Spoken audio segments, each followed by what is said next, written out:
Bagaimana kiat-kiat supaya kita selalu ingat surga dan neraka? Karena kalau saat seperti ini rasanya iman kita tinggi, tapi kalau di luar sana sebaliknya. Saya sudah bilang, cara istiqomah adalah jangan tinggalkan majlis ilmu, nggak boleh. Berikan simbol dalam hidup antum, tidak ada hari tanpa majlis ilmu. Harus tiap hari dengarin. Kalau tidak kendor iman itu. Ilmu, sekarang antum merasakan sekarang keimanan kan baik, itu majlis ilmu, itu pentingnya. Dengarin terus dari ceramah, nanti sebentar balik ke mobil dengar ceramah lagi. Jangan setan bilang, dari kan sudah ceramah, sekarang hiburan, dangdut. Gak ada itu. Jadi dari sini ceramah ke ceramah, enggak, a'udzubillahi minasyaitonir rajim. Saya mau dengar ceramah, dengar lagi ceramah, dengar lagi ceramah. Saya temukan pribadi beberapa teman-teman, masya Allah sampai diambil dalam bentuk flash disk kah, atau dibentuk dalam DVD kah, itu tiap hari. Sampai saya pernah beberapa kali datang ke beberapa kota di Bali dan di kota-kota lain. Itu begitu saya naik mobilnya, ketua panitia ceramah saya diputar, matiin mobil, nyalain lagi, sudah jalan lagi ceramah itu. Ustadz, ini tiap hari saya dengar begini. Baik, Bapak dapat apa manfaatnya? Terasa saya terkontrol. Nah itu yang penting. Bukan cuma ceramah saya teman-teman, ceramah siapa saja, orang-orang insya Allah yang berusaha untuk untuk menyampaikan yang benar wahyu Al-Quran dan Sunnah, silahkan gitu kan. Itu sangat baik. Yang penting jangan pernah tinggalkan majelis ilmu. Itu yang pertama. Yang kedua, amalkan ilmunya. Sudah berapa banyak di antara antum yang dengar tentang fadilah sholat malam? Pertanyaan, sudah sholat malam belum? Sudah berapa banyak kita dengarkan fadilah tentang puasa sunnah? Sudah puasa sunnah belum? Dengar fadilah tentang Quran, sudah baca belum Al-Quran itu? Sudah mulai dihafal nggak? Gitu. Jadi harusnya selalu diamalkan. Ilmu didapat, amalin. Termasuk antum dengar begini, pulang ke rumah. Kalau yang tidak bawa istrinya, nanti pulang ceritain ke istri anaknya. Sebelum tidur, 15 menit, 20 menit ceritain kepada mereka. Ada ilmu yang kita sampaikan dulu sama teman-teman, bicara, sampaikan. Saya kemarin pengajian bahasanya tentang ini loh. Apa saja yang kita ingat?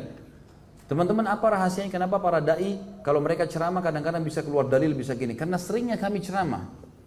Kalau saya juga vakum dan teman-teman dai ini vakum, berhenti ceramah mungkin cuma sebulan sekali, mungkin tidak akan selancar ini. Tapi kalau kita tiap hari, saya sibukkan diri, saya pun merasa manfaatnya buat saya besar. Kalau saya sedang ceramah teman-teman seperti ini, sebenarnya saya sedang mencas iman saya pribadi, baru antum. Karena jadi teringat semua kisah, teringat dalil, teringat begini, jadi terulang terus. Nah seringnya kita menyampaikan itu akan membuat ilmu itu akan berbekas, gitu kan. Amalkan, sampaikan, ceritakan, tulis di HP, kirim, ya. Di share di mana-mana, gitu kan. Coba kita kirim, di share, dikasih ke teman-teman ya, yang kira-kira atau kerabat kita, cuplikan sama malam ini tentang ini, poin-poinnya saja misalnya.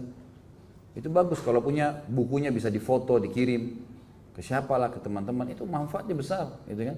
Majelis ilmu nggak bisa ditinggalkan teman-teman sekalian. Dengar terus, ilmu itu bagus sekali. Sedangkan antum dengar terus itu sangat luar biasa sebenarnya, ya. Jadi jangan ditinggalkan. Yang kedua, amalkan. Yang ketiga, bentuk komunitas. Mulai sekarang semua teman yang menjauhkan dari Allah tinggalin.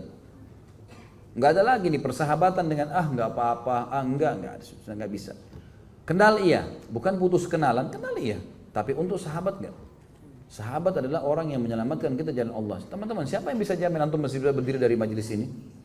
Karena jaminan loh. Waktu yang kita miliki teman-teman adalah sekarang ini. Pada saat mata antum sedang melihat dan saya sedang melihat antum. Ini waktu kita. Ini nafas yang kita tarik, ini yang sekarang waktu kita. Saya ada jaminan 1 menit, 1 detik kemudian kita hidup. Malaikat maut kalau datang teman-teman sehitungan detik. Saya lihat cuplikan salah seorang dai di Mesir. Sepintas di YouTube dulu ceramah. Dia lagi ceramah, dia dipegang mic. Masih baru qala Allah Ta'ala, Allah berfirman, diterangin ayatnya sama dia. Lama-lama lemah terus jatuh mic-nya, meninggal dunia. Hitungan detik, murid-muridnya pada berdiri langsung urus, selesai, mandikan jenazahnya, kubur. Orang cuma mengenang, oh si fulan ceramah, oh si fulan begini. Jadi mati itu kalau datang tidak kenal waktu. Ya. Bagaimana caranya orang masih bisa merasa aman nih?